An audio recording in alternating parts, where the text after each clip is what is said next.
Hello, नमस्कार, आदाब, सत श्री अकाल और अस्सलाम वालेकुम। मैं हूं मोहम्मद अहमद काज़मी, लेकर आया हूं आपका पसंदीदा कार्यक्रम ग्लोबल न्यूज़।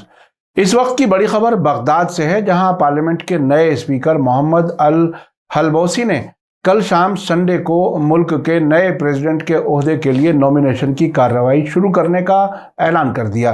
इससे पहले कल दिन में इराकी पार्लियामेंट के सेशन के पहले ही दिन अक्टूबर इलेक्शन के नतीजों में घोटाले का इल्ज़ाम लगाने वालों ने हंगामा किया, जिसके नतीजे में सेशन सस्पेंड करना पड़ा। उस वक्त पार्लियामेंट की मीटिंग की सदारत करने वाले सबसे बड़े मेंबर महमूद अल मशहदानी को अचानक अस्पताल ले जाना पड़ा। उसके बाद अब से पहले पार्लियामेंट के स्पीकर रह चुके मोहम्मद अल हल्बौसी को दोबारा स्पीकर चुना गया। अब पार्लियामेंट के अगले सेशन के प्रोग्राम का बाद में ऐलान किया जाएगा।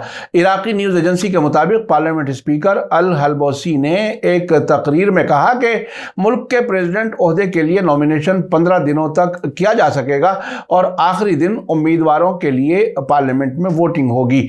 इराक के कॉन्स्टिट्यूशन के मुताबिक सदर चुने जाने के बाद वो सबसे बड़े सियासी अलायंस से प्राइम मिनिस्टर को नॉमिनेट करेंगे ताकि वो अपनी सरकार बना सके। वहां पार्लियामेंट के स्पीकर का चुना जाना नई सरकार बनने का पहला मरहला समझा जाता है।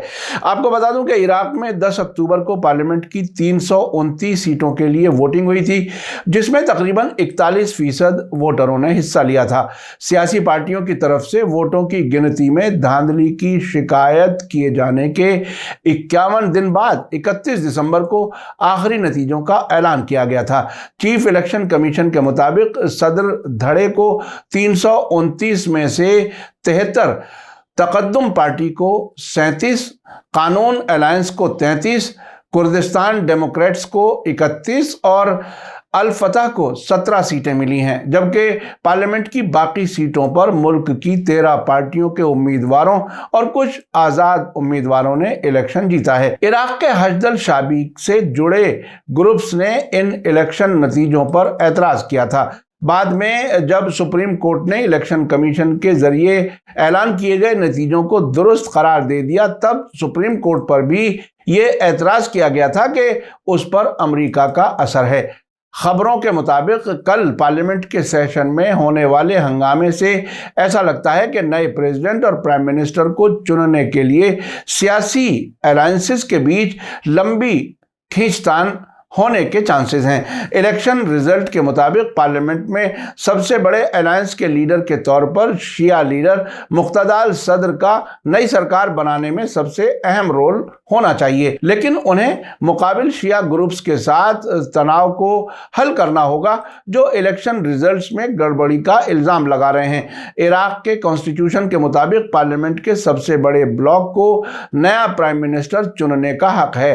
कल संडे को जैसे ही पार्लियामेंट की मीटिंग शुरू हुई तो शिया कोऑर्डिनेशन फ्रेमवर्क के नाम से जाना जाने वाला एक अलायंस जो इलेक्शन रिजल्ट पर एतराज कर रहा है, उसने 88 मेंबर पार्लियामेंट के नामों की एक लिस्ट पेश कर दी। उनका दावा है कि मुक्तदा सदर के अलायंस के बजाय वे पार्लियामेंट में 88 मेंबर्स के साथ सबसे बड़ा पार्लियामेंट्री ब्लॉक है। पार्लियामेंट में थोड़ी देर के लिए हंगामा जारी रहा। इस दौरान पार्लियामेंट के मेंबर्स ने अल मशहदानी के आसपास भीड़ लगा दी, जो मीटिंग की सदारत कर रहे थे।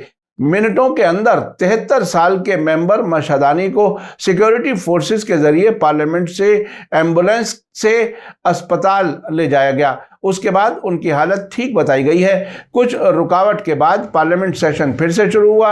हालांकि पार्लियामेंट में मेजॉरिटी का मामला फौरन हल नहीं हो सका है। अब तक मिले इशारों से मालूम होता है कि अमेरिका, सऊदी अरब और कुछ गैर मुल्की ताकतों की कोशिश है कि किसी तरह से इराक में ईरान का सियासी असर कम किया जा सके।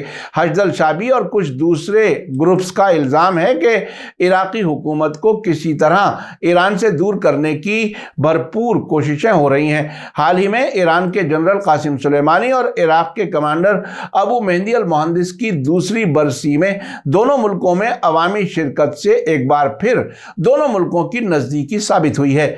आखिर में आपको याद दिला दूं कि अगर आपने अभी तक media star world YouTube channel subscribe नहीं किया है तो सब्सक्राइब कर लें और घंटी दबाना ना भूलें। और अगर आप हमें फेसबुक पर देख रहे हैं तो हमारे पेज को लाइक करें ताकि हमारी हर नई वीडियो की खबर आपको सही वक्त पर मिल सके। इसी के साथ मुझे दीजिए इजाज़त। ग्लोबल न्यूज़ का ये एपिसोड आपको कैसा लगा कमेंट्स में ज़रूर लिखें। थैंक यू, धन्यवाद, शुक्रिया। जय भारत, जय हिंद। मीडिया स्टार वर्ल्ड के और वीडियो देखने के लिए हमारे चैनल को सब्सक्राइब करें और सीधे नोटिफिकेशन पाने के लिए बेल आइकन दबाएं। और अगर हमारी खबर सच्ची और अच्छी लगे तो अपने व्हाट्सएप, इंस्टाग्राम, फेसबुक और ट्विटर अकाउंट पर ज़रूर शेयर करें।